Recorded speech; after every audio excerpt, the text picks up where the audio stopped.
memperkenalkan diri pada hari ini. Pada hari ini kita kelompok 8 akan mempresentasikan mengenai materi wakaf pada mata kuliah Keuangan Publik Islam. Adapun anggota dari kelompok kami yaitu yang pertama Diva Salsabila, lalu Elang Kasidiyama, lalu ada Fahmi Mugis Syaban, lalu ada saudara Fahrul Afriansyah, dan juga saya sendiri. Lanjut.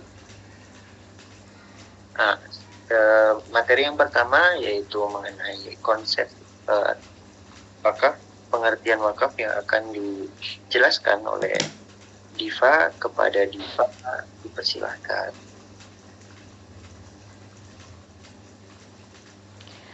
Oke, terima kasih kepada moderator.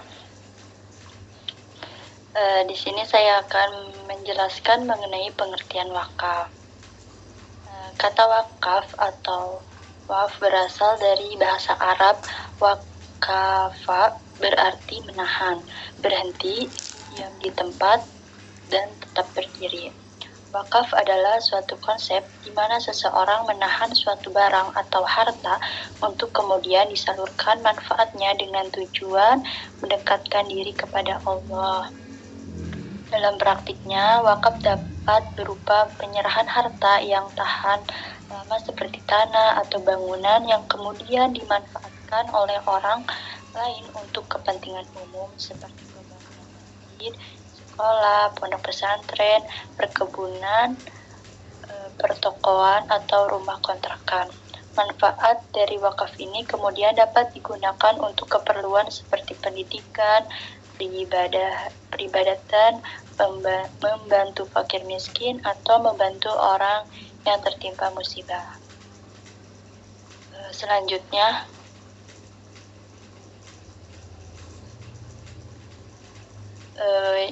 yaitu mengenai sejarah wakaf.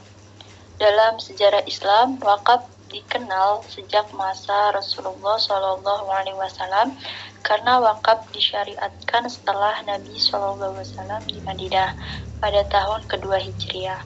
Ada dua pendapat yang berkembang di kalangan ahli jurisprudensi Islam tentang siapa yang pertama kali melaksanakan syariat wakaf.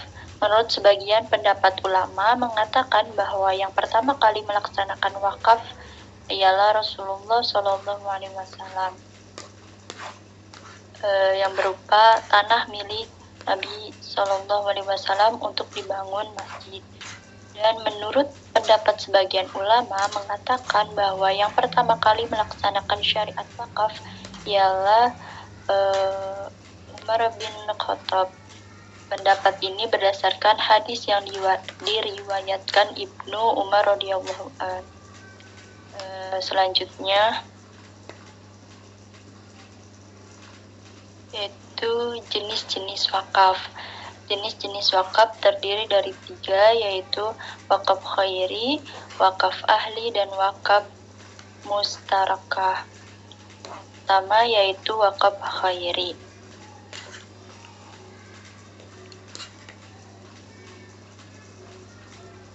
Wakaf khairi adalah jenis wakaf yang dilakukan dengan tujuan untuk kepentingan umum dan jangka panjang seperti mendirikan masjid, rumah sakit, sekolah, atau pusat sosial lainnya. Dalam wakaf khairi, harta benda yang diwakafkan harus memiliki manfaat sosial dan tidak untuk kepentingan pribadi atau keluarga. Yang kedua yaitu wakaf ahli. Wakaf ahli adalah jenis wakaf yang dilakukan untuk kepentingan keturunan wakif, orang yang memberikan wakaf, seperti untuk pendidikan anak, untuk membeli rumah, atau untuk membiayai kebutuhan hidup keluarga. Dalam wakaf ahli, harta benda yang diwakafkan harus memiliki manfaat ekonomi yang dapat dirasakan oleh keluarga wakif. Yang terakhir yaitu wakaf mustarak, yaitu jenis wakaf yang manfaatnya ditunjukkan kepada masyarakat umum dan keturunan wakif. Jadi seperti gabungan antara wakaf khairi dan wakaf ahli. Contohnya adalah wakaf untuk membangun jalan, wakaf untuk membeli alat-alat kebersihan, atau wakaf untuk membiayai kegiatan keagamaan. Dalam wakaf mustarak, harta benda yang diwakafkan dapat dimanfaatkan bersama-sama oleh masyarakat yang membutuhkan. Selanjutnya yaitu rukun wakaf. Rukun wakaf yang pertama yaitu al-wakif, orang yang mewakafkan. Yang kedua yaitu mauquf, harta yang diwakafkan. Yang ketiga yaitu mauquf alaih, yaitu pihak yang dituju untuk menerima manfaat dari wakaf tersebut. Yang terakhir yaitu sighah, yaitu lafaz ikrar wakaf dari orang yang mewakafkan. Yang selanjutnya yaitu syarat-syarat wakaf.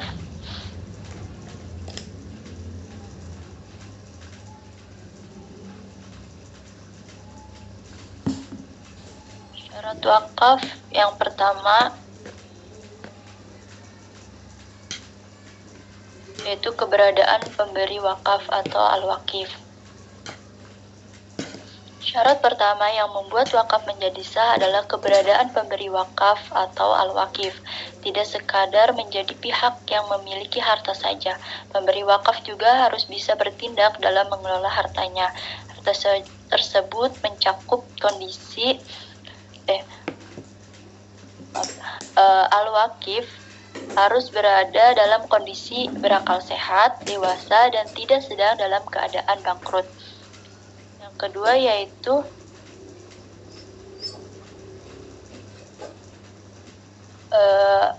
al-mauquf, merupakan syarat kedua yang perlu dipenuhi dalam memahami pengertian wakaf. Syarat ini mencakup aturan harta atau benda apa saja yang dinyatakan sah untuk bisa diwakafkan. Yang pertama yaitu benda yang diwakafkan harus berharga atau bernilai. Yang selanjutnya yaitu benda tersebut adalah pemilik pewakaf sepenuhnya. Benda yang diwakafkan harus diketahui kadarnya. Dan benda yang diwakafkan dapat dipindahkan kepemilikannya dan dibenarkan untuk diwakafkan. Nah, selanjutnya yaitu keadaan penerima wakaf atau al-mauquf alaih. Penerima wakaf bisa datang dari individu maupun kelompok tertentu. Penting bagi penerima wakaf untuk berada dalam kondisi sehat secara jasmani maupun rohani. Hal tersebut diperlukan agar penerima wakaf dapat memanfaatkan harta yang diterima secara bijak dan tidak memiliki tujuan untuk maksiat, untuk digunakan maksiat. Selanjutnya yaitu mengeluarkan pernyataan secara jelas dan pasti tentang tujuan dari ibadah wakafnya. Yang kelima yaitu peruntukan wakaf. Harta benda yang diwakafkan harus bisa disalurkan secara baik oleh penerima wakaf untuk keperluan masyarakat luas berdasarkan jumlah harta yang tersedia atau diterima. Yang terakhir yaitu jangka waktu. Dalam syarat untuk menyempurnakan ibadah wakaf, ketentuan jangka waktu juga perlu diungkapkan sedari awal. Hal ini juga didukung oleh dasar hukum melalui Undang-Undang Nomor 41 Tahun 2004 tentang wakaf yang menjelaskan bahwa wakaf adalah perbuatan hukum yang dilakukan oleh seorang wakif untuk memisahkan atau menyerahkan sebagian harta benda miliknya untuk dimanfaatkan selamanya atau untuk jangka waktu tertentu sesuai dengan kepentingannya guna keperluan ibadah atau kesejahteraan umum menurut syariah. Sekian dari saya kembalikan kepada moderator. Ya, baik, terima kasih kepada Teddy Faruk menyampaikan materi tentang konsep dari wakaf itu sendiri. Selanjutnya yaitu perbedaan dasar hukum zaman Rasulullah dan zaman modern di Indonesia. tentunya ini akan dijelaskan oleh saya sendiri. Pada zaman Rasulullah itu wakaf didasarkan kepada Al-Quran dan hadis. Quran di sini tidak ada yang menyebut, di dalam Quran tidak ada menyebut langsung wakaf, namun semuanya diibaratkan seperti sedekah, karena kita memberikan tanah atau barang yang kita miliki itu kepada umat lah, diberikan kepada umat kalau waktu zaman itu, untuk diolah dan hasilnya tidak dinikmati oleh si pemilik, namun diberikan atau diwakafkan kepada umat. Yaitu yang pertama pada surat Al-Baqarah ayat 261, di sini disebutkan bahwasanya perumpamaan dari nafkah yang dikeluarkan oleh orang-orang yang menafkahkan hartanya di jalan Allah adalah serupa dengan sebutir benih yang menumbuhkan 7 bulir. Pada tiap-tiap bulir 100 biji. Allah melipat gandakan ganjaran bagi siapa yang dia kehendaki, dan Allah maha luas karunia-Nya lagi maha mengetahui. Yaitu ayat yang kedua juga disebutkan, kamu sesekali tidak akan memperoleh kebaikan yang sempurna sebelum kamu menginfakkan sebagian harta yang kamu cintai.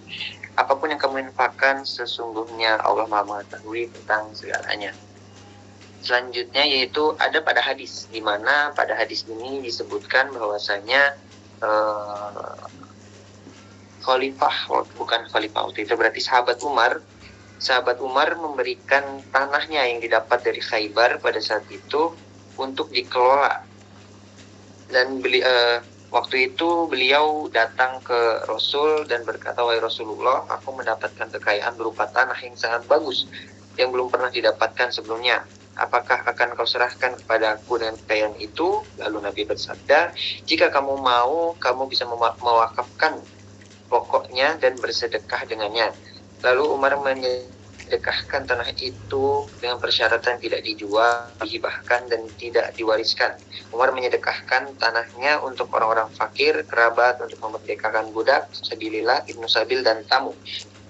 Tidak berdosa bagi orang yang mengurusinya jika mencari atau memberi makanan darinya dengan cara yang baik dan yang tidak menimbun. Lalu dasar hukum yang kedua yaitu pada zaman modern. Pada zaman modern ini tentunya di Indonesia ini menggunakan undang-undang nomor 41 tahun 2004 mengenai zakat, yang di dalamnya terdapat tentang badan wakaf, nadir, pengelolanya seperti apa saja yang akan dikelola, barang-barang apa saja yang diwakafkan, ada di dalam undang-undang tersebut. Adapun perbedaan dari zaman Rasulullah hingga zaman sekarang yaitu pada pengelolaan wakafnya, mungkin pada zaman Rasulullah pengelolaan wakaf dilakukan secara langsung oleh Rasulullah ataupun sahabatnya, sedangkan pada zaman sekarang pengelolaan wakaf dilakukan oleh lembaga wakaf yang dibentuk oleh pemerintah atau organisasi masyarakat Islam, sehingga kita tidak terlibat langsung kepada wakaf tersebut, namun bisa dikelola oleh nadir, nanti yang akan dijelaskan oleh materi selanjutnya. Yaitu jenis-jenis wakafnya juga yang membedakan adalah jenis wakaf pada zaman sekarang lebih beragam dibandingkan zaman Rasulullah. Ya mungkin zaman Rasulullah ya tanah, mungkin bangunan untuk dibuat tanah yang untuk dibuat masjid gitu.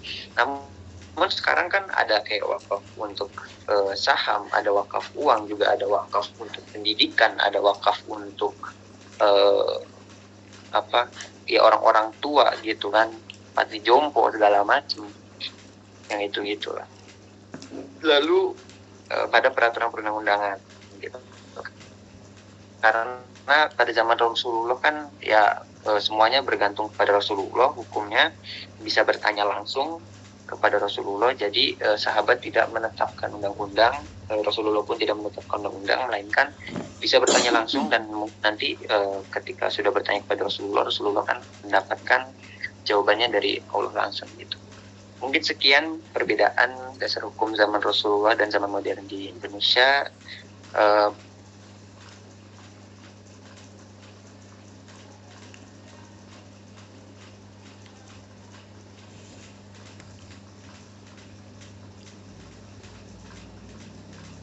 Untuk materi selanjutnya akan dijelaskan oleh Fahmi. Kepada Fahmi dipersilahkan. Baik, terima kasih kepada Saudara Faiz. Langsung saja ke materinya, yaitu manajemen dan pengelolaan wakaf. Next, slide selanjutnya. Langsung ke prinsip-prinsip wakaf, prinsip-prinsip manajemen wakaf. Teori manajemen Islam menyatakan bahwa manajemen memiliki kewajiban moral untuk menetapkan standar perilaku yang dapat diterima baik dalam organisasi maupun masyarakat luas.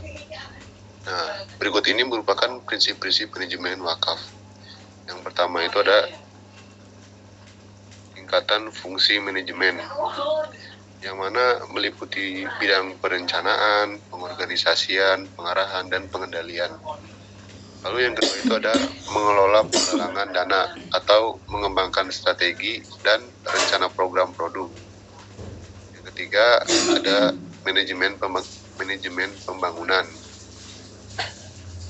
Pengelolaan ini digunakan untuk mengurangi risiko tidak berkembangnya wakaf produktif dan dapat menekan tingkat penelantaran wakaf serta mengurangi risiko usaha baik dengan meminjam wakaf, menjual hak monopoli wakaf maupun menyewakan wakaf.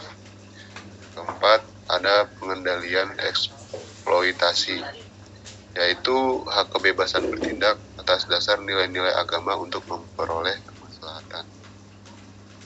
Yang kelima ada pelaporan manajemen. Pelaporan manajemen adalah pelaporan berbagai fungsi transaksional perusahaan. Lalu lanjut ke slide berikutnya, yaitu pengelolaan aset wakaf. Harta wakaf adalah dana yang diberikan oleh wakif kepada pemerintah dan dikelola sesuai dengan definisinya. Keistimewaan wakaf ini merupakan salah satu rukun yang harus ada dalam pelaksanaan wakaf. Mengenai pengelolaan dan pengembangan harta wakaf ialah sebagai berikut. Yang pertama itu ada kerjasama penyewa. Kemitraan hak milik adalah investasi dalam real estate wakaf secara langsung berdasarkan akad ijarah. Sewa real estate wakaf harus diselesaikan sesuai dengan ketentuan yang terkandung dalam kontrak ijarah. Lalu yang kedua itu ada kerjasama pada keuntungan. Kerjasama bagi hasil merupakan bentuk kerjasama dalam pengelolaan harta wakaf yang mana dapat menggunakan akad mudharabah dan musyarakah. Kedua kontrak ini berurusan dengan pembagian modal dan tenaga kerja sesuai dengan proporsi yang disepakati dalam proyek pembagian laba rugi. Lalu yang ketiga itu ada kerjasama outsourcing. Outsourcing berarti mendelegasikan manajemen sehari-hari dan proses bisnis kepada pihak luar atau perusahaan yang menyediakan layanan outsourcing. Dengan metode ini, pengelolaan tidak diambil alih oleh lembaga tetapi bahkan kepada perusahaan outsourcing. Lalu yang keempat ada kerjasama periklanan. Kerjasama periklanan dilakukan melalui pemanfaatan lahan milik lembaga wakaf untuk promosi pihak ketiga atau masyarakat atau badan hukum atau internal lembaga wakaf. Dalam kerjasama ini, nilai keuntungan finansial terkadang tidak menentukan karena model kerjasama ini lebih mendukung program kerjasama strategis dengan lembaga atau pihak yang lainnya. Lanjut ke slide berikutnya, yaitu ada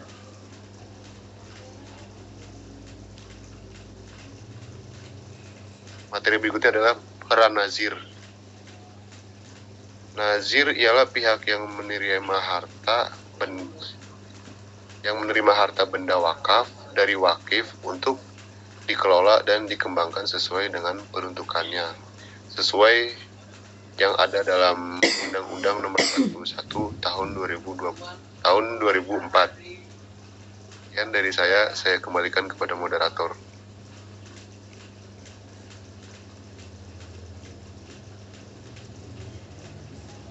Baik, terima kasih kepada Saudara Fahmi yang sudah menjelaskan materinya. Selanjutnya, materi selanjutnya tentang peran wakaf dalam pembangunan ekonomi dan sosial yang akan dijelaskan oleh Saudara Fahrul. Kepada Saudara Fahrul, dipersilakan. Baik, terima kasih moderator. Untuk selanjutnya mengenai materi peran wakaf dalam pembangunan ekonomi dan sosial. Ini wakaf ini seringkali diidentikan dengan amal keagamaan yang berhubungan dengan harta, benda, ataupun sedekah jariah.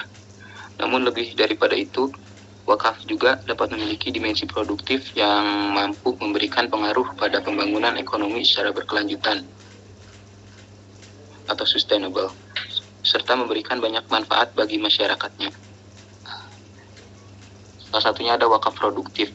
Wakaf produktif ini merupakan suatu konsep pengelolaan aset wakaf yang bertujuan untuk memperoleh surplus atau kesejahteraan sehingga menghasilkan manfaat bagi masyarakat secara berkesinambungan. Lalu ada pun peran wakaf dalam pembangunan ekonomi dan juga sosial, antara lain yang pertama mengurangi kesenjangan sosial ekonomi. Nah, dalam mengurangi kesenjangan sosial dan ekonomi ini bisa dilakukan dengan adanya wakaf produktif, yaitu di mana aset wakaf seperti tanah, bangunan maupun uang itu dapat dikelola secara produktif untuk menghasilkan keuntungan. Nah, di mana keuntungan itu kemudian dapat digunakan dalam membiayai berbagai program sosial juga ekonomi yang diharapkan dapat membantu masyarakat yang kurang mampu.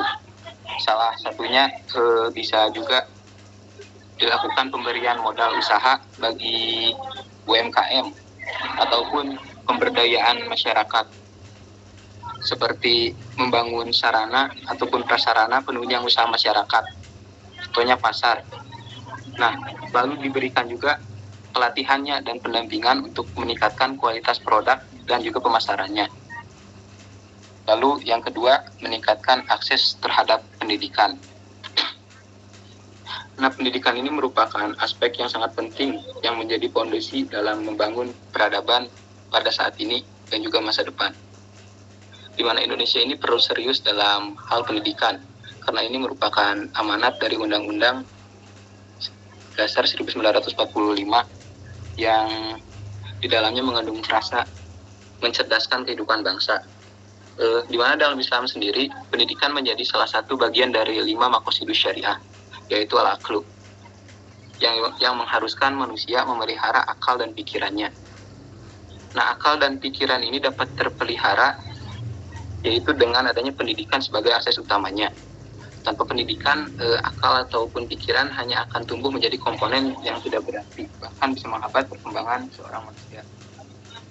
Jadi, pendidikan ini adalah kebutuhan primer yang harus terpenuhi. Nah, lalu memasuki era yang semakin modern ini, pendidikan beradaptasi dengan perkembangan zaman, terutama dengan adanya teknologi yang semakin canggih. Adaptasi tersebut membuat pendidikan bertransformasi menjadi kebutuhan yang sangat mahal, di mana fasilitas-fasilitas yang ditawarkan itu menuntut masyarakat untuk membayar uang lebih banyak agar memperoleh pendidikan. Lembaga pendidikan yang berkualitas ini terkenal karena biayanya yang mahal.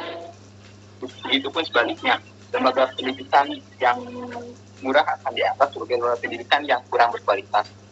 Di mana kondisi tersebut melahirkan stigma di masyarakat bahwa seseorang dengan penghasilan di bawah standar itu akan sulit memperoleh akses pendidikan yang berkualitas.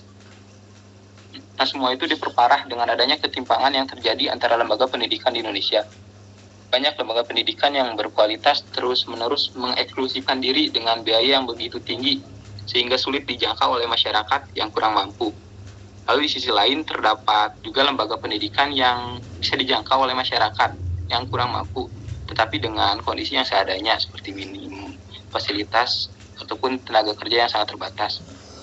Nah, pada tahun 2016, ada sebanyak 35,9% anak tidak dapat melanjutkan pendidikan menuju jenjang yang lebih tinggi karena terkendala biaya.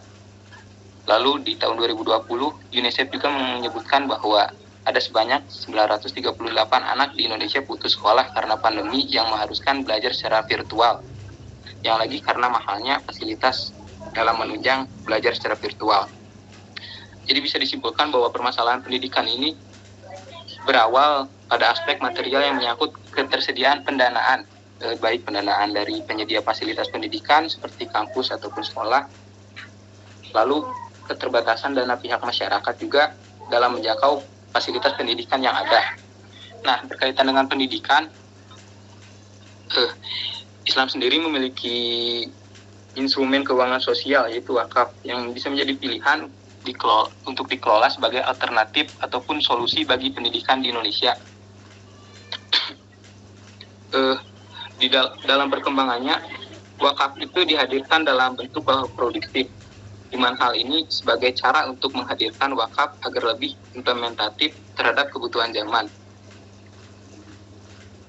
Karena banyak dari masyarakat yang masih beranggapan bahwa wakaf hanya terbatas pada pemanfaatan tanah sebagai masjid ataupun musola. Padahal lebih daripada itu, wakaf juga sangat penting diperuntukkan ke berbagai bidang produktif, terutama pada sektor pendidikan. Nah, seperti contoh, Universitas Al-Azhar yang di Mesir juga menggunakan fasilitas pendidikannya yang berasal dari wakaf. Bahkan anggaran belanjanya juga menggunakan wakaf yang melebihi anggaran belanja negara Mesir pada saat itu. Jadi wakaf itu bisa diimplementasikan dalam pembangunan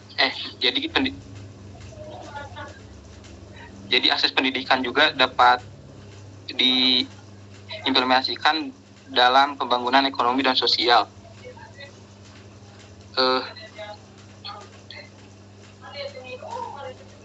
Seperti wakaf juga, seperti tadi dikatakan, wakaf tidak melulu soal masjid dan musola. Wakaf juga dapat digunakan untuk membangun sekolah, madrasah, ataupun universitas. Serta bisa juga disediakan beasiswa bagi siswa dan mahasiswa dari keluarga yang kurang mampu. Hal ini dapat membantu meningkatkan akses terhadap pendidikan berkualitas bagi semua kalangan masyarakat yang pada akhirnya dengan harapan mereka dapat keluar dari lingkaran kemiskinan. Lalu yang ketiga, meningkatkan pelayanan kesehatan. Seperti yang dikatakan tadi, wakaf itu tidak melulu soal musola ataupun masjid. Wakaf juga dapat digunakan untuk membangun rumah sakit, klinik, ataupun puskesmas. Serta bisa juga menyediakan layanan kesehatan gratis atau bersubsidi bagi masyarakat yang kurang mampu. Di mana hal ini diharapkan dapat membantu meningkatkan akses terhadap layanan kesehatan yang berkualitas bagi semua kalangan masyarakat. Dan pada akhirnya juga dapat membantu mereka untuk hidup lebih sehat serta produktif. Barangkali sekian mengenai peran wakaf dalam pembangunan ekonomi dan sosial. Selanjutnya saya kembalikan ke moderator. Baik, terima kasih kepada Saudara Putul sudah menjelaskan materinya. Lalu selanjutnya akan dibahas oleh Kang Eki. Kepada Kang Eki dipersilahkan.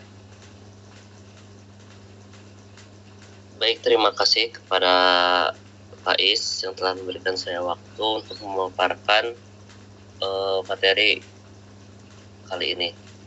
Materi yang saya akan paparkan yaitu contoh-contoh sukses wakaf di Indonesia dan di dunia. Ada dua contoh sukses wakaf di Indonesia dan dunia. Yang pertama yaitu pendirian pesantren Gontor dan Universitas Darussalam atau UNIDA. Yang pertama, pendirian pesantren Gontor dan Universitas Darussalam atau UNIDA. Ini adalah salah satu dari kisah Gontor yang berkembang dengan wakaf yang dilihat dari sejarah mulanya serta sedikit dari penerapan wakafnya. Gontor pun memiliki part demonstrate dalam wakaf, yaitu Al-Azhar Kairo, salah satu peradaban dan keilmuan yang dibangun oleh Al-Azhar masih bertahan hingga saat ini. Dari situlah para pendiri Gontor yang dikenal dengan Timurti mengambil contoh Al-Azhar untuk menerapkan sistem wakaf dalam pengelolaannya sampai berkembang pesat sampai sekarang ini.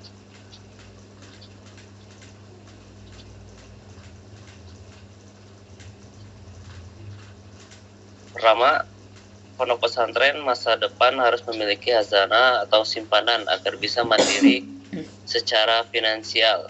Kedua, pondok pesantren harus memiliki sistem kepemimpinan yang kuat dan bertahan lama.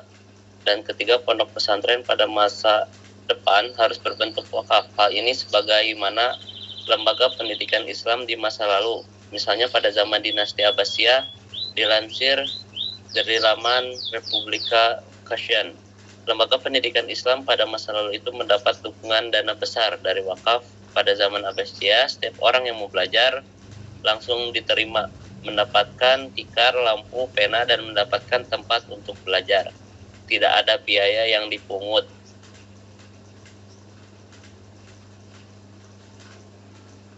Dan selanjutnya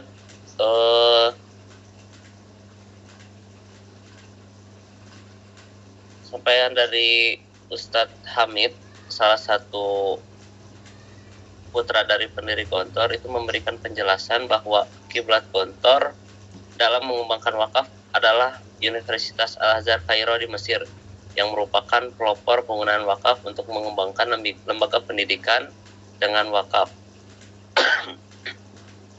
Universitas tersebut berusia bisa bertahan sampai 1000 tahun dan telah memberikan beasiswa kepada 500.000 mahasiswa dari seluruh dunia. Ini menjadi contoh bagi pendiri Gontor. Amin mengungkapkan Gontor dalam mengembangkan wakaf dengan membentuk wakaf support atau simpanan dana wakaf yang bersumber dari usaha wakaf muhsinin dan dari wakaf santri. Simpanan dana wakaf yang bersumber dari usaha wakaf usaha muhsinin dan dari wakif santri, simpanan dana tersebut dikembangkan lagi, misalnya lewat usaha-usaha seperti mendirikan pom bensin, apotek, sawah, kebun kelapa sawit, dan usaha-usaha lainnya. Ada 29 unit usaha pada wakaf support itu. Hasil wakaf finance itu juga untuk kesejahteraan, untuk membangun perumahan bagi master dan dosen kader. Master dan dosen kader ini mendapatkan rumah di Gontor, mendapatkan ihsan, bantuan krisis, kompensasi, misalnya diumrahkan atau dihajikan. Pimpinan Kiai Master dan dosen kader Hamid menjelaskan tidak mendapatkan skim gaji, tetapi semua master kader mendapatkan rumah dan ihsan bulanan dari harta wakaf, bukan dari iuran santri. SPP santri tidak untuk membayar master, sehingga santri mendapatkan keringanan karena ini pondok pesantren wakaf. Lembaga wakaf agar menjadi berkembang terus disertai dengan keikhlasan, sebab jika tidak terjadi adalah perebutan materi. Selanjutnya yang kedua, pengelolaan wakaf sukses di Singapura. Singapura meskipun mayoritas penduduknya tidak beragama Islam, namun pengelolaan wakaf di negeri Singa tersebut dikelola dengan serius dan profesional melalui regulasi yang dikenal sebagai Organisasi of Muslim Law ACT atau yang disingkat AMLA atau Undang-Undang Hukum Islam. Pada tahun 1968, pengelolaan wakaf di Singapura seluruhnya berada di bawah pengurus dan pengawas Majelis Agama Islam Singapura atau MUIS, sebuah lembaga khusus yang mengurusi kepentingan umat Islam di Singapura. Pada awal penerapan undang-undang tersebut, aset-aset wakaf di Singapura masih di bawah pengawasan nazir perorangan dan tidak dilaporkan ke MUIS, sehingga pengelolaan wakaf di Singapura tidak ideal dan tidak terpantau oleh MUIS. Kondisi ini berlangsung selama bertahun-tahun hingga pada tahun 1995 AMLA diamandemen, dan hasilnya pada tahun 2000 semua aset wakaf di Singapura yang berjumlah 100 buah terdaftar dan berada di bawah pengawasan MUIS. Aset-aset wakaf di Singapura tidak hanya berupa masjid, tapi terdapat sejumlah aset produktif yang dikelola oleh MUIS. Misalkan, pada 1990, MUIS bersama nazir lokal mengelola sebuah tanah wakaf kosong yang bernama Wakaf Jabar. Wakaf ini berada pada Duku Street yang pada awalnya berupa lahan kosong. Selanjutnya, lahan yang diwakafkan tersebut diubah menjadi komplek perumahan dengan sewa tahunan yang awalnya bernilai $68 Singapura per tahun. Pada tahun 1990, yang meningkat menjadi 36.000 dolar Singapura per tahun pada tahun 2005.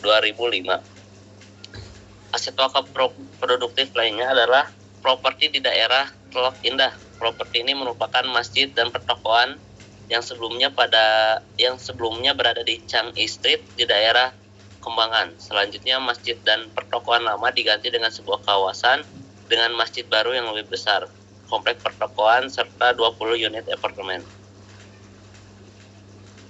MUIS dalam pengelolaan wakaf tidaklah mempraktikkan secara eksklusif. MUIS membuka kesempatan bagi para profesional yang ingin berkecimpung di bidang perwakafan.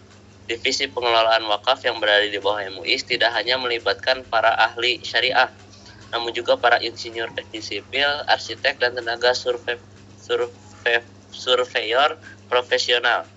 Hal inilah yang menjadi bukti komitmen untuk memajukan wakaf secara profesional dan present day di Singapura.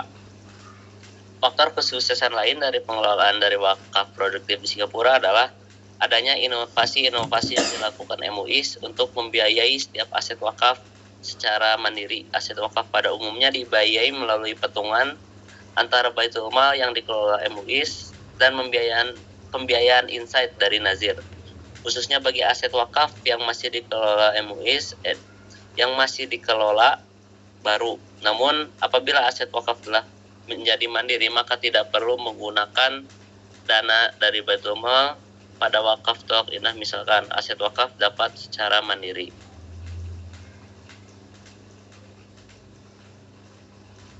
Next. Selanjutnya, teknologi dan informasi dalam wakaf, digitalisasi dan wakaf dan inovasi dalam pengelolaan aset wakaf. Contoh dari sini ada yang pertama, pengelolaan wakaf di era digital, Baitul Mal Aceh. Wakaf adalah untuk membangun ekonomi dan peradaban. Wakaf basisnya ekonomi. Karena itu kita harus menjadikan wakaf sebagai tulang punggung pengembangan ekonomi syariah. Dalam membangun ekonomi syariah, wakaf tidak bisa berdiri sendiri, tetapi satu paket dengan zakat, infak, dan sedekah. Melihat PMK memiliki potensi yang luar biasa untuk mendukung pembangunan ekonomi umat karena dananya tersedia dari sumber zakat, infak, wakaf, dan harta agama lainnya. Sumber-sumber dana itu dikelola terbatu di Baitul Mal Aceh. Tidak terpisah pengelolaan zakat dengan wakaf seperti di tingkat nasional. Dalam hal pengelolaan zakat dan wakaf yang satu atap, PMA sudah 3 langkah lebih maju dibandingkan Basnas dan BWI. Hanya saja perlu mengoptimalkan sumber daya yang ada dan menyiapkan digitalisasi.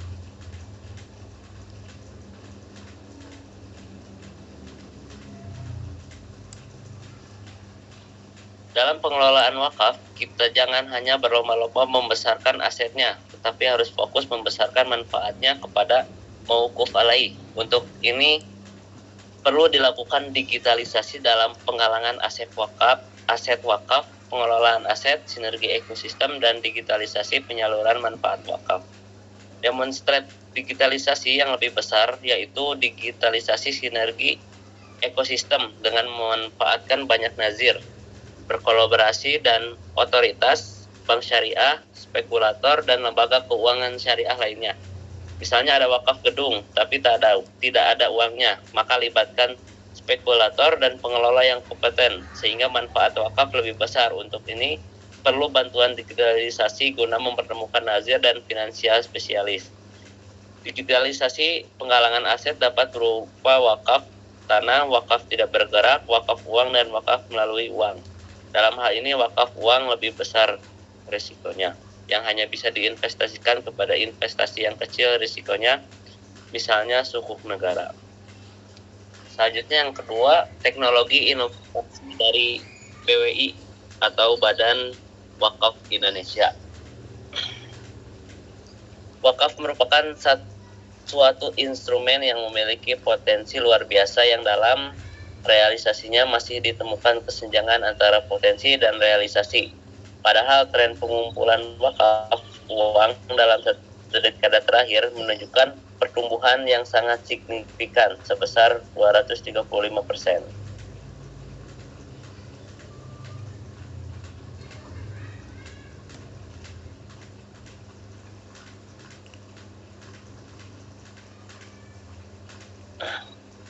Badan Wakaf Indonesia sudah mengembangkan stake collection berupa berkah wakaf ID yang pada tahun ini akan didorong untuk menjadi agregator channel untuk membangun sistem wakaf yang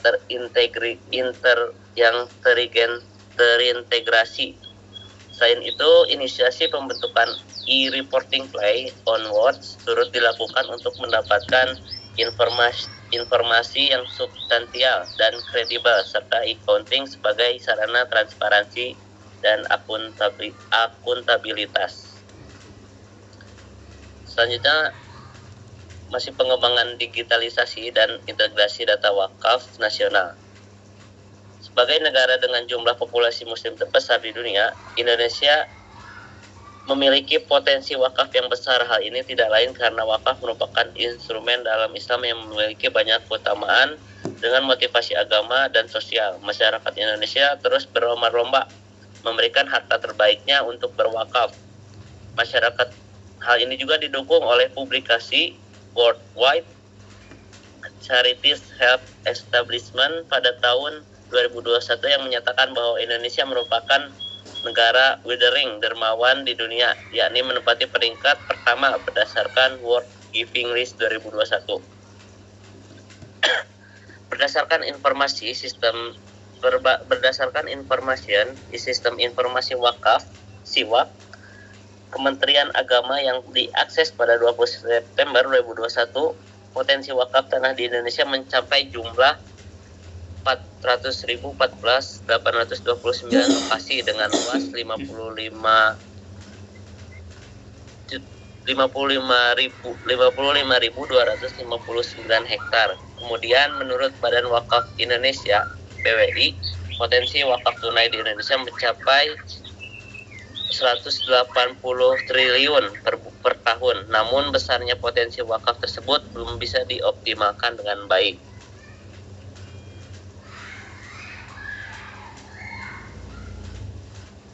Selanjutnya, mungkin tantangan dan solusi pengelolaan wakaf. Sebagaimana yang tertera pada PPT, ada beberapa tantangan. Yang pertama yaitu perebutan materi. Seperti yang diucapkan oleh Ustadz Hamid, perebutan materi kerap terjadi pada pengelolaan wakaf. Seperti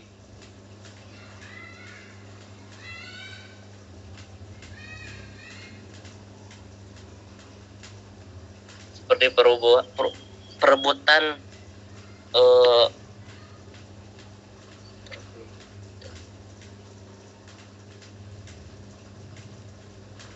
pada pengelolaan wakaf seperti pendidikan kerap terjadi perebutan materi seperti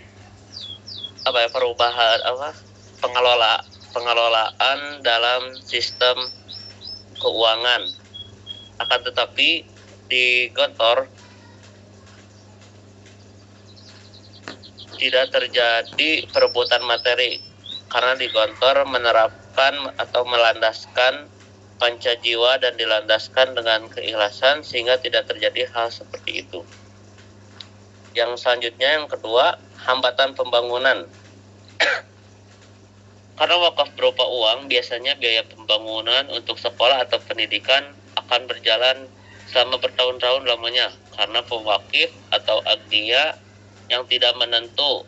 Akan tetapi jika dibersamai dengan tekad wakaf dalam bentuk pendidikan, akan juga rampung dengan bantuan Allah Subhanahu wa Ta'ala, seperti pembangunan Universitas Darussalam yang mulai dirintis pada tahun 1963 dan rampung pada tahun 2014.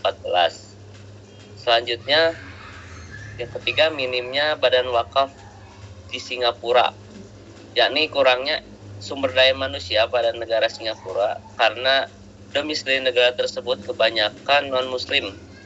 Akan tetapi pada akhirnya pada tahun 1995 diamandemenkan oleh AMLA dan pada akhirnya wakaf di Singapura tercatat oleh MUIS, Majelis Ulama Islam Singapura.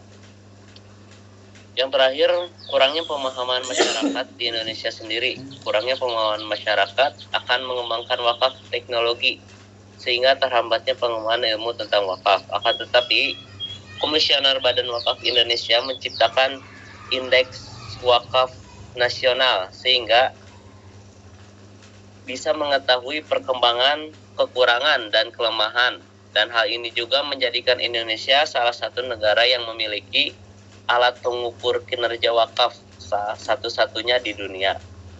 Mungkin cukup sekian yang bisa saya sampaikan. Saya kembalikan ke moderator. Terima kasih.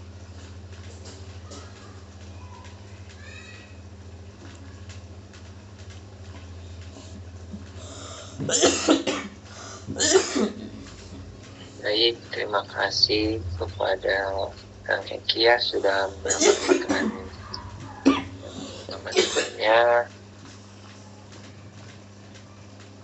Selanjutnya yaitu kesimpulan. Mungkin kesimpulannya dari wakaf ini, wakaf banyak ya. Seperti yang kita tahu ada wakaf pendidikan, tadi ada wakaf tanah, wakaf untuk umat, wakaf uang segala macam gitu ya. Terus ada juga pengelolanya, nadir juga. Terus nadir itu juga akan ada kompetensinya yang ditentukan di undang-undang seperti apa. Nanti ada di peraturan badan wakafnya mengenai kompetensi nadirnya.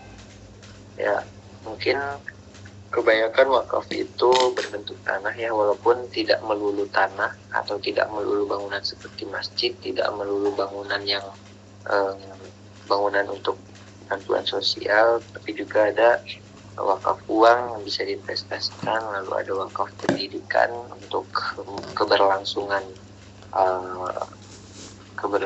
pendidikan di negara kita ini juga. Itu lalu selanjutnya yaitu tanya jawab.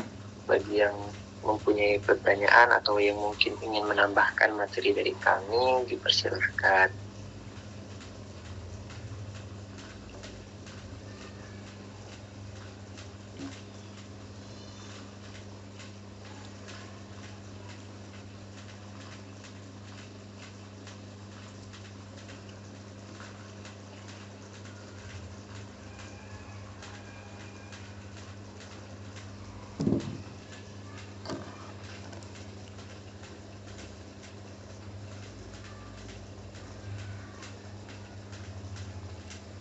Boleh, yang mau bertanya silakan.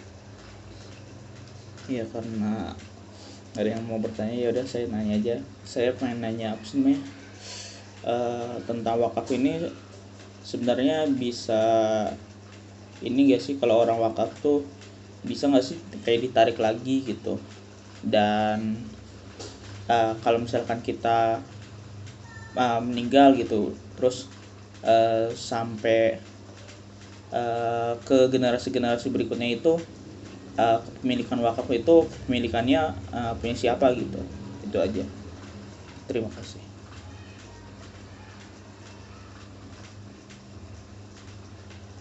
Ya, baik. Dari Mas Bayu, jadi gimana, apakah si wakaf tuh bisa diambil kembali ya oleh pemiliknya? Iya, kayak gitu.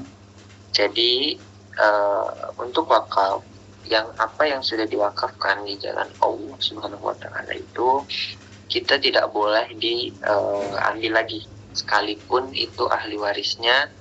Wakaf itu tidak bisa diambil lagi gitu,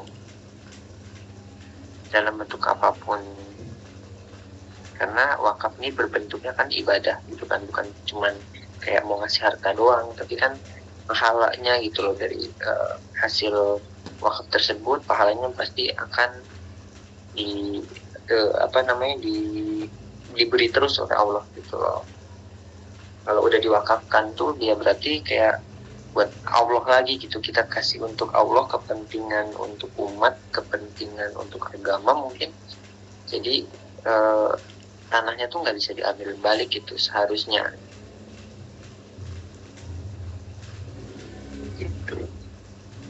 paling kalaupun bisa itu keperuntukannya akan diubah, misal kayak wakaf tanah, lalu tanahnya dijual untuk membangun sekolah misalkan. Nah, itu boleh, tapi harus ada persyaratan tertentu dari pengadilan agama gitu. Jadi kayak nggak semena-mena bisa dijual buat ini gitu, karena udah udah diikhlaskan, udah diberikan gitu ke lembaga wakafnya gitu. Mungkin itu Bang Bayu. Baik, terima kasih, sudah cukup jelas. Ya, ada lagi yang mau bertanya?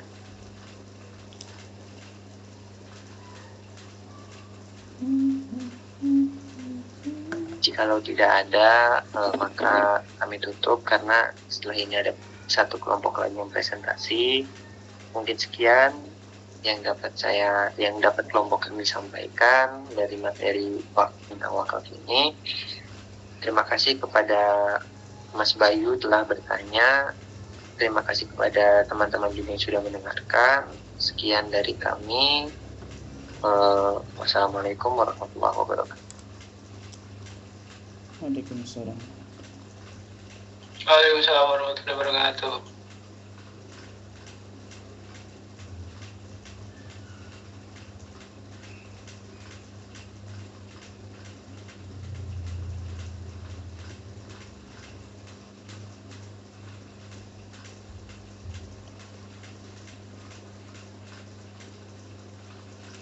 Silahkan dimulai kelompok 9.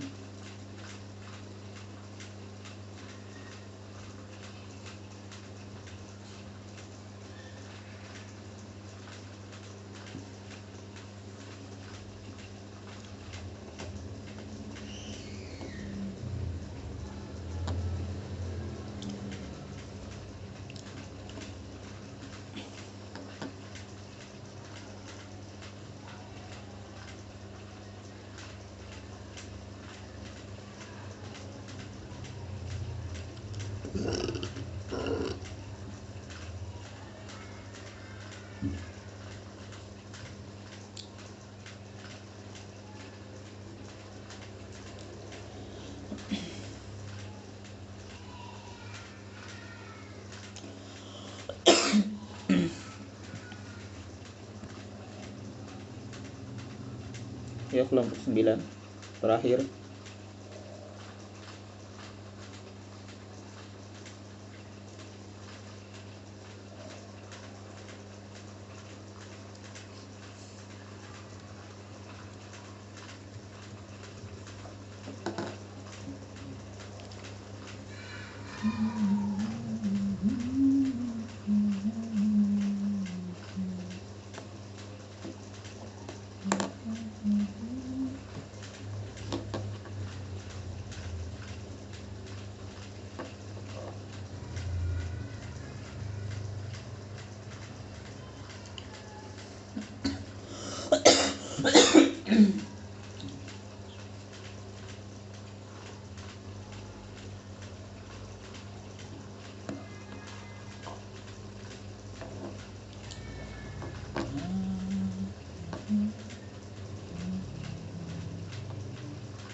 Ini hening atau gimana sih?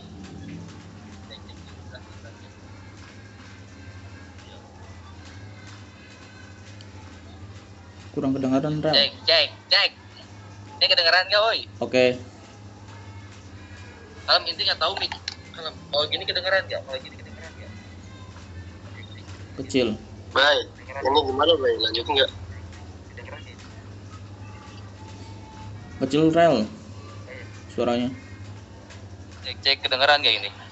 Kedengeran. Berarti miknya begini. Sorry guys, sekarang guys.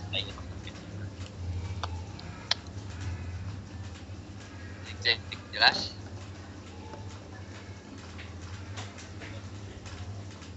Oke teman-teman, assalamualaikum warahmatullahi wabarakatuh. Waalaikumsalam warahmatullahi wabarakatuh.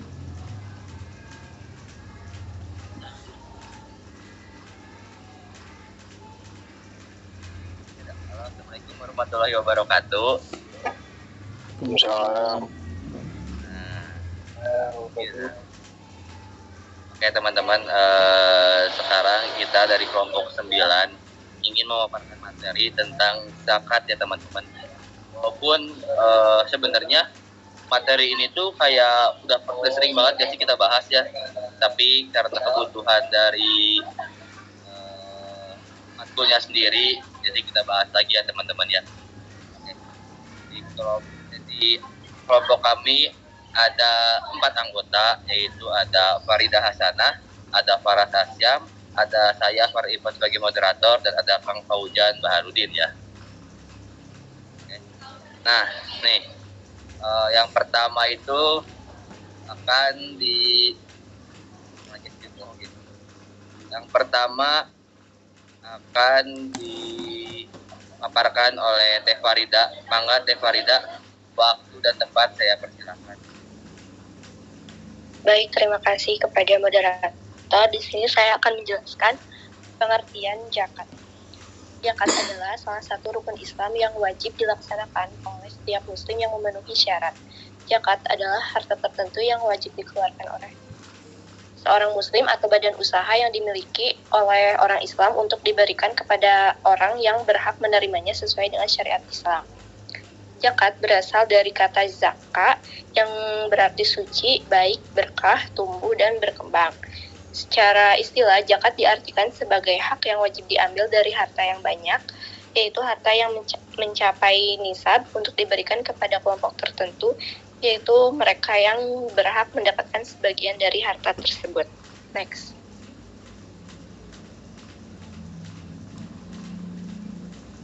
Selanjutnya, dasar hukum zakat. Ada beberapa ayat Al-Quran yang memerintahkan zakat, diantaranya ada dari Quran Taubah ayat 103 yang artinya, ambillah zakat dari sebagian harta mereka, dengan zakat itu kamu membersihkan dan mensucikan mereka. Lalu ada dari Quran surat Al-Baqarah ayat 277 yang artinya, sesungguhnya orang-orang yang beriman mengerjakan amal soleh, mendirikan sholat dan menunaikan zakat, mereka mendapat pahala di sisi Tuhannya.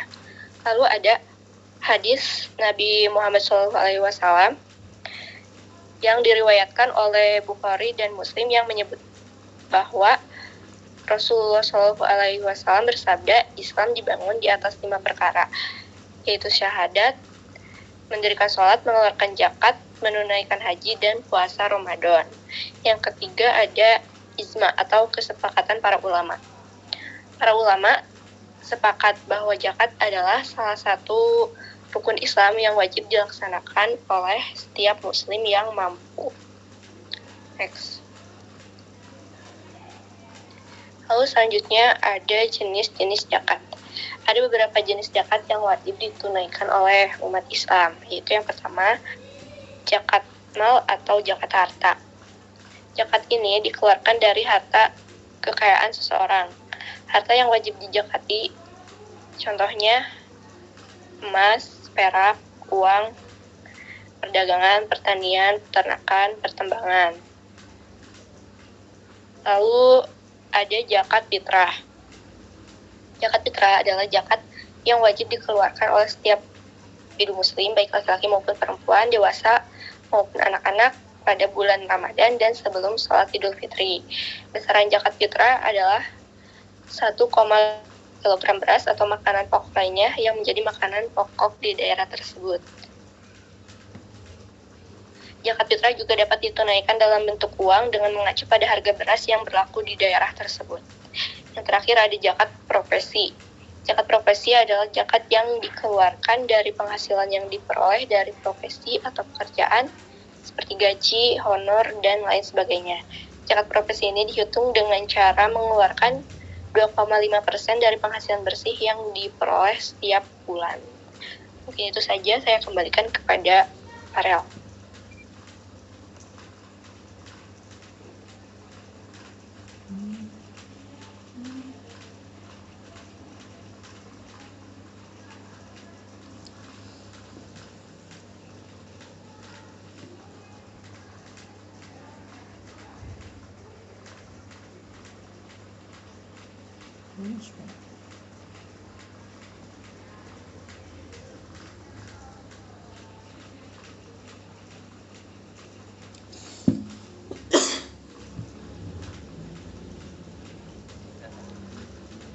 Oke, cek ada suaranya lagi guys. Maaf teman-teman ya. Cari. Halo, cek ada suaranya lagi teman-teman. Ada. Ya, aman-aman. Tadi udah dibahas juga ya sama Teh Farida gitu, dari pengertiannya kan, dari pengertian zakat gitu, kayak berasal dari kata apa gitu kan, terus dasar hukumnya juga, dasar hukum juga udah, jenis-jenis juga udah kan. Sekarang kita lanjut lagi ya teman-teman, buat yang berikutnya akan dipaparkan oleh Kang Faras ya. Kang Ojan. Bukan Kang Ojan, mangga Kang Ojan, waktu tempat saya persilakan. Oke, baik, terima kasih Kang Farel. Oke, jadi sebelumnya itu teman-teman pasti udah tahu ya, zakat mal itu zakat yang wajib dikeluarkan oleh seorang muslim atas segala jenis harta yang sudah mencapai nisab dan haulnya. Nah, kita bahas apa itu nisab. Jadi nisab adalah batas terendah atau minimum dari kekayaan yang dimiliki seorang. Nah, jadi nisab itu oke, kita lanjut dulu deh ya. Haul itu waktu 1 tahun hijriah atau 12 bulan komariah kepemilikan harta yang dikeluarkan.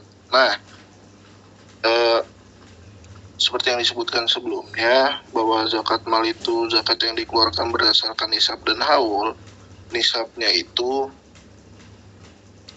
85 gram, setara dengan 85 gram emas yang dimiliki. Nah, dalam haulnya itu 12 bulan ya.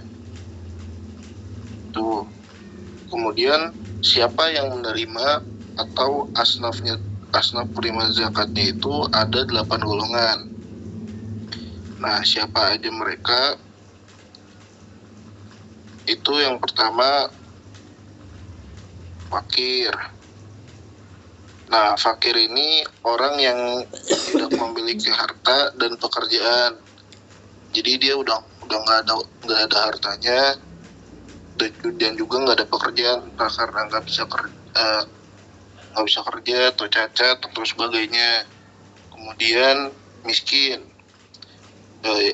Miskin itu ya orang yang nggak punya harta, orang memiliki harta, punya pekerjaan juga, tapi penghasilannya nggak cukup gitu untuk kebutuhan sehari-hari. Jadi kayak ya contohnya kayak pemulung atau apa yang kerja serabutan, yang seadanya, uang yang penting kayak makan sehari sekali ya udah, yang penting bisa hidup gitu. Nah, itu orang miskin. Kemudian amil itu orang yang mengurus dan mendistribusikan zakat, itu juga harus dapat zakat mal. Kemudian mu'alaf, orang yang baru masuk Islam.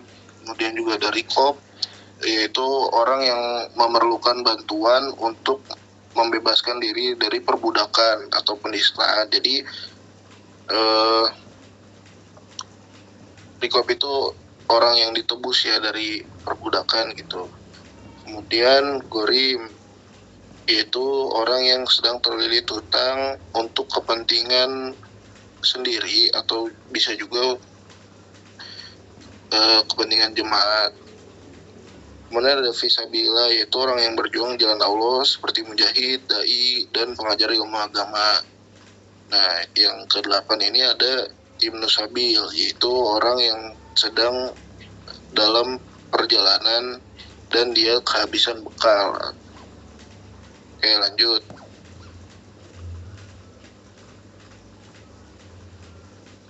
Nah, ini adalah tata cara menghitung zakat ya. Pertama, diidentifikasi dulu harta yang wajib dizakatkan, kemudian kita tahu kan batas nisabnya itu 85 gram emas dalam setahun. Kemudian kita hitung dulu nilai bersih harta kita itu ada berapa dalam setahun. Menentukan persentase zakat yaitu 2,5%. Nah, kemudian kita hitung rumusnya itu adalah nilai bersih dikali 2,5. Nah, nilai bersihnya ini kita hitung dulu. Kalau misalkan nilai bersihnya udah minimal itu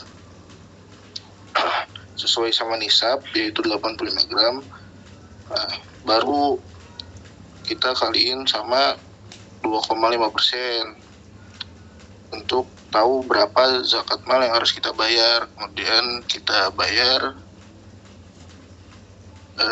perhitungan tahunannya, kemudian wajib dicatat ya guys ya, transaksinya.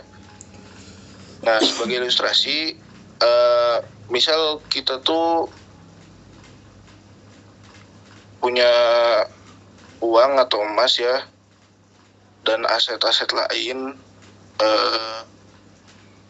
senilai 20 juta sebulan. Jadi total kekayaan sejenisnya itu setahun sampai 100 jutaan kan. Anggaplah bersihnya 100 juta. Nah, artinya kan hartanya udah, kalau misalkan kita konversi ke emas, kalau misalkan itu bentuknya uang kayak tadi 100 juta, itu emas tuh kan sejuta 200 lah, intinya di 100 juta tuh dengan aset yang kita miliki 20 juta berarti kan ya segitu udah nyampe 85 gram emas. Nah, jadi ilustrasinya itu ya tinggal 100 juta dikali sama 2,5%, yaitu 2.500.000. Jadi dalam dalam setahun ya itulah zakat yang kita kasih itu. Oke, jadi itu saja yang saya sampaikan teman-teman. Saya kembalikan ke moderator. Oke, terima kasih ya Kang Ojan yang udah banyak keterangan tentang ketentuan dan cara menghitungnya. Sekarang kita lanjut lagi ya ke materi berikutnya, teman-teman. Untuk materi berikutnya kita ada manfaat dan hikmah zakat yang akan dipaparkan oleh Kang Faras. Mangga Kang Faras, waktu dan tempat saya persilahkan. Oke, terima kasih Kang Farel atas waktu dan kesempatannya. Selanjutnya saya akan membahas manfaat dan hikmah zakat. Yang pertama adalah manfaat zakat secara spiritual.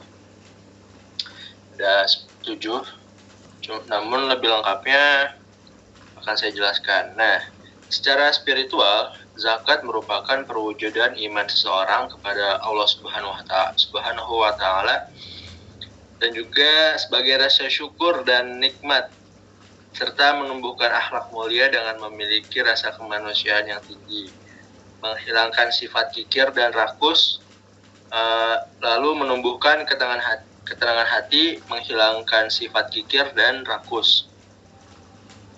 Zakat merupakan salah satu neraca untuk menimbang kekuatan iman seseorang, serta menimbang sedalam apa kecintaannya yang tulus kepada Allah Subhanahu wa Ta'ala, karena secara tabiat atau kecenderungan, manusia itu sangat cinta terhadap harta benda. Zakat juga dapat sebagai terapi dalam menghilangkan sifat-sifat tercela, yaitu iri, dengki, hasud yang mungkin muncul terutama kepada mereka orang-orang miskin yang melihat kehidupan orang-orang kaya yang tidak memperdulikan mereka. Dengan zakat, maka sesungguhnya kita telah mensucikan diri kita dari dosa dan juga memurnikan jiwa, menumbuhkan akhlak mulia, murah hati, peka terhadap rasa kemanusiaan, mengikis sifat kikir, pelit, serta serakah sehingga dapat menghadirkan ketenangan hati dan jiwa.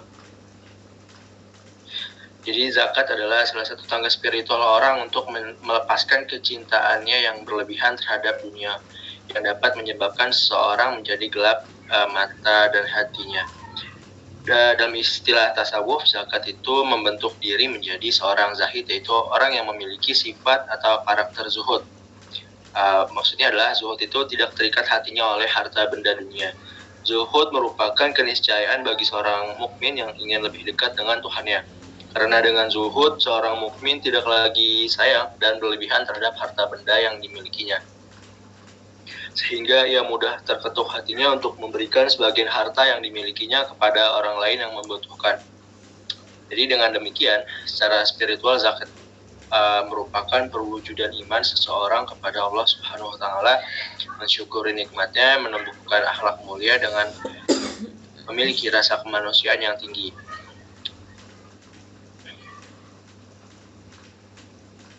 Selanjutnya adalah manfaat zakat dari segi sosial.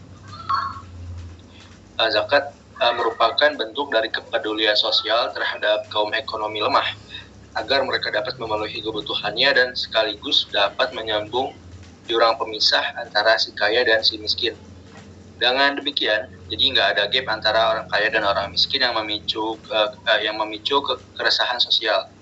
Karena orang fakir miskin merasa bagian dari keluarga orang-orang kaya di sekitarnya.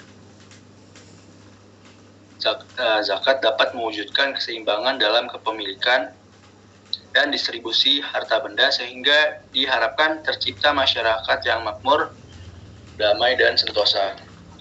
Dan juga saling mencintai atas dasar ukhuwah Islamiyah dan itu dia. Di samping itu juga zakat dapat menjadi sumber dana untuk pembangunan sarana prasarana yang diperlukan oleh umat Islam seperti tempat ibadah, pendidikan, kesehatan, dan juga menjadi sarana untuk pengembangan kualitas sumber daya manusia dan umat Islam. Sesungguhnya perhatian Islam terhadap problem kemiskinan tidak perlu diragukan, bahkan dibandingkan agama lainnya. Islam bisa dikatakan agama yang lebih tinggi perhatiannya terhadap persoalan kemiskinan. Hal ini dibuktikan dalam Al-Quran tentang orang-orang yang dianggap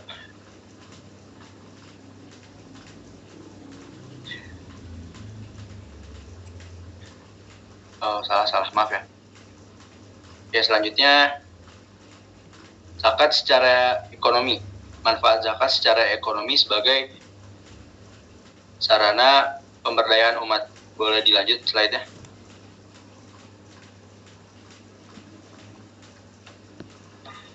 Zakat itu memainkan peran penting dalam mengurangi kesenjangan ekonomi. Melalui sistem distribusi yang adil, zakat mengalokasikan dana dari golongan yang mampu kepada golongan yang membutuhkan. Hal ini membantu mengurangi kesenjangan antara mereka yang kaya dan mereka yang hidup dalam kekurangan. Dengan demikian, zakat itu membantu menciptakan masyarakat yang lebih merata dan dalam hal pemerataan ekonomi dan distribusi kekayaan. Zakat juga memberikan manfaat dalam memperkuat solidaritas sosial. Ketika umat Islam membayar zakat, itu bukan hanya memenuhi kewajiban agama, tetapi juga mengekspresikan rasa peduli dan empati terhadap sesama manusia. Selanjutnya, zakat itu memiliki potensi untuk meningkatkan akses terhadap pendidikan dan kesehatan bagi golongan yang kurang mampu. Melalui dana zakat, program-program pendidikan dan kesehatan dapat didanai untuk membantu mereka yang tidak memiliki akses atau sumber daya yang cukup. Jadi zakat tidak hanya memberikan manfaat jangka pendek dalam memenuhi kebutuhan dasar, tetapi juga membuka peluang bagi mereka untuk meningkatkan kualitas hidup mereka secara keseluruhan dari dana zakat. Zakat juga berperan dalam memperkuat perekonomian lokal melalui redistribusi dana zakat. Modal itu melalui redistribusi dana zakat, modal dapat dialokasikan ke sektor-sektor ekonomi lokal seperti usaha mikro dan kecil yang itu lumayan penting bagi pertumbuhan ekonomi lokal dan menciptakan lapangan pekerjaan. Dengan demikian, zakat tidak hanya memberikan manfaat individual bagi penerima zakat, tetapi juga berkontribusi pada pembangunan ekonomi yang berkelanjutan dalam skala yang lebih luas. Jadi secara keseluruhan zakat memiliki peran yang sangat penting dalam membentuk kehidupan sosial bermasyarakat yang lebih adil, solidaritas, dan berkelanjutan. Jadi sekian dari saya kembalikan ke moderator. Terima kasih Kang Faras. Wah, keren banget ya guys pembahasannya ya teman-teman. Sekarang kita lanjut teman-teman ya ke yang namanya pengelolaan zakat ya teman-teman. Ya udah diketahui sama kita kalau pengelolaan zakat itu kan yang paling itu sama Badan Zakat Nasional ya, atau yang disingkat Basnas ya teman-teman. Basnas ini memiliki peran banyak nih teman-teman ya. Yang pertama ada pengumpulan zakat ya. Jadi Basnas itu bertanggung jawab untuk menghimpun dana zakat dari masyarakat yang berhak membayar zakat gitu ya. Yang pertama tuh ya. Yang kedua, pengelolaan zakat ya. Basnas juga mengelola dana zakat nih teman-teman yang terkumpul dengan cara yang transparan dan profesional ya. Terus yang ketiga ada pendistribusian zakat teman-teman ya. Pendistribusian zakat ini Basnas juga ada perannya gitu teman-teman ya, yaitu mendistribusikan zakat kepada mustahik atau penerima zakat sesuai dengan ketentuan syariat gitu ya teman-teman. Terus boleh di scroll. Terus ada pemberdayaan zakat, pemberdayaan ekonomi gitu teman-teman ya. Jadi Basnas juga terlibat dalam program-program pemberdayaan agar dapat mandiri secara finansial. Terus yang kelima ada peningkatan kesadaran zakat teman-teman. Kan kita tahu ya bahwa orang-orang tuh lebih taat bayar pajak daripada bayar zakat ya teman-teman ya. Benar nggak sih? Ya kan makanya Basnas juga berperan gitu dalam meningkatkan kesadaran masyarakat akan pentingnya membayar zakat serta memberikan edukasi tentang zakat dan penggunaannya secara benar gitu. Yang kita tahu kan kebanyakan masyarakat umum hanya tahu kayak zakat itu hanya kewajiban, tapi nggak tahu gitu apa sih zakat kayak gitu. Makanya Basnas juga ada ambil gitu dalam meningkatkan kesadaran, jadi tahu mana diarahinnya si dana tersebut. Oke, boleh dilanjut. Sekarang kita ada inovasi dari pengelolaan zakat di Indonesia teman-teman ya. Yang pertama adalah inovasi teknologi digital dan vintage gitu ya. Di situ ada aplikasi mobile dan gitu. Kayak pengembangan aplikasi dan situs web yang memungkinkan membayar zakat secara mudah teman-teman dan aman. Contohnya Basnas dan kan tahu ya teman-teman ya. Kalau misalkan sekarang tuh udah mulai gampang gitu, terus ada e-wallet dan QR gitu ya. Jadi dengan dompet digital juga atau e-wallet gitu ya, dan penggunaan QR kode untuk membayar zakat yang membuat proses lebih cepat dan nyaman. Kan kalau misalkan teman-teman bayar secara langsung kan datang dulu ke tempatnya, terus cara ngantrinya gitu ya teman-teman ya. Terus yang kedua ada blockchain, transparansi dan akuntabilitas. Blockchain digunakan untuk melacak aliran dana zakat dari donatur hingga penerima akhir, memastikan tidak ada penyelewengan dan semua transaksi tercatat dengan transparan ya gitu ya. Terus ada juga smart contracts itu, penggunaan smart contracts untuk otomatisasi dan pengamanan proses distribusi zakat. Yang ketiga ada crowdfunding zakat. Platform crowdfunding itu situs crowdfunding yang didedikasikan untuk pengumpulan zakat memungkinkan donatur berkontribusi pada proyek-proyek tertentu seperti pembangunan infrastruktur atau bantuan bencana. Contohnya adalah platformnya tuh kayak Kita Bisa teman-teman ya. Kayak Kita Bisa. Terus yang keempat itu data analis dan big data. Ya, jadi identifikasi penerimaan zakat ya, analisis data untuk memetakan daerah-daerah miskin dan individu-individu yang membutuhkan zakat. Terus ada evaluasi dampak, menggunakan data analisis itu untuk mengevaluasi program zakat dan dampaknya terhadap yang penerimanya gitu ya kan. Terus yang kelima ada kartu zakat elektronik, teman-teman. Ya, kartu elektronik itu pemberian kartu elektronik kepada penerima zakat yang bisa digunakan untuk barang-barang kebutuhan pokok di toko-toko tertentu. Memastikan zakat digunakan sesuai kebutuhan. Ya, yang keenam ada program pemberdayaan ekonomi, di mana si program ini kayak pelatihan dan pendidikan gitu ya, penyaluran zakat yang terintegrasi dengan program pelatihan keterampilan, pendidikan dan dukungan usaha kecil untuk memberdayakan penerima zakat agar mandiri secara ekonomi. Jadi nggak soal dia cuma ngasih uang doang gitu ya. Jadi ada pendidikannya juga biar dia bisa mandiri. Terus ada microfinance. Ya, lembaga zakat menyediakan pinjaman mikro berbasis syariah untuk usaha kecil membantu penerima zakat membangun bisnis mereka. Itu yang keenam ya. Yang ketujuh ada kolaborasi dengan lembaga keuangan, di mana produk keuangan syariah gitu kerjasama dengan bank dan lembaga keuangan untuk menciptakan produk keuangan berbasis syariah seperti tabungan zakat yang memungkinkan pembayaran zakat secara terencana dan berkelanjutan. Yang kedelapan nih ada pemberdayaan komunitas. Ya, inisiatif lokal melibatkan komunitas lokal dalam proses distribusi zakat untuk memastikan bahwa zakat disalurkan sesuai dengan kebutuhan spesifik masyarakat setempat ya. Terus yang kedua ada kampanye edukasi, mengedukasi masyarakat tentang pentingnya zakat dan cara-cara modern untuk menyalurkan melalui kampanye di media sosial, seminar dan lokaria ya. Oke, yang ke-9 ya, buat yang terakhir nih ada zakat as service ya atau ZAAS ya. Layanan berbasis langganan, model layanan berbasis langganan untuk zakat di mana donatur bisa menetapkan zakat bulanan yang secara otomatis dipotong dari rekening mereka dan disalurkan ke berbagai program zakat ya. Wah, dengan mengadopsi inovasi-inovasi ini teman-teman ya, organisasi pengelolaan zakat dapat meningkatkan pengumpulan dana, transparansi dan dampak sosial dari zakat serta memastikan bahwa zakat itu mencapai mereka yang membutuhkan gitu. Jadi lebih efektif lagi gitu teman-teman ya untuk inovasi ini. Mungkin sekian dari materi yang saya sampaikan. Ada yang mau bertanya? Oke, jika tidak saya tutup ya. Seperti tidak ada ya teman-teman ya. Ya Kang Faras ya, gimana Kang Faras?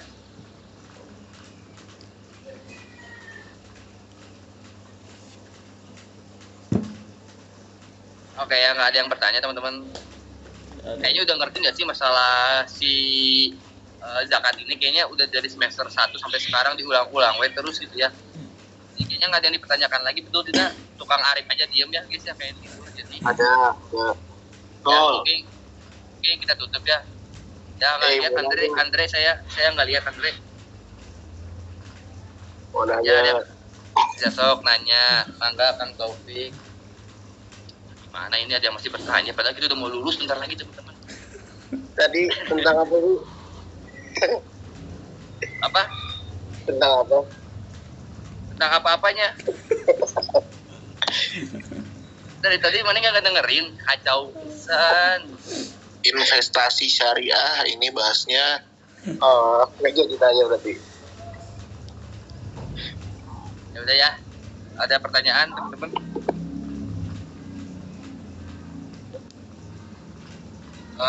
Nggak ada ya teman-teman ya. Bener nggak sih? Atau saya nggak ngelihat ini? Nggak ada ya. Nggak ada ya. Oke, mungkin sekian dari kelompok kami. Ya. Wassalamualaikum warahmatullahi wabarakatuh. Waalaikumsalam warahmatullahi wabarakatuh. Ya, terima kasih Waalaikumsalam warahmatullahi wabarakatuh. Ya, terima kasih kepada kelompok 8 dan 9 dan teman-teman semuanya yang telah menyaksikan presentasi dua kelompok tersebut sampai jam segini. Mungkin itu saja dari saya. Semoga minggu depan, ya untuk minggu depan nanti kabarin lagi apakah ada tugas atau tidak. Itu saja. Terima kasih. Assalamualaikum warahmatullahi wabarakatuh. Waalaikumsalam warahmatullahi wabarakatuh. Waalaikumsalam warahmatullahi wabarakatuh. Assalamualaikum.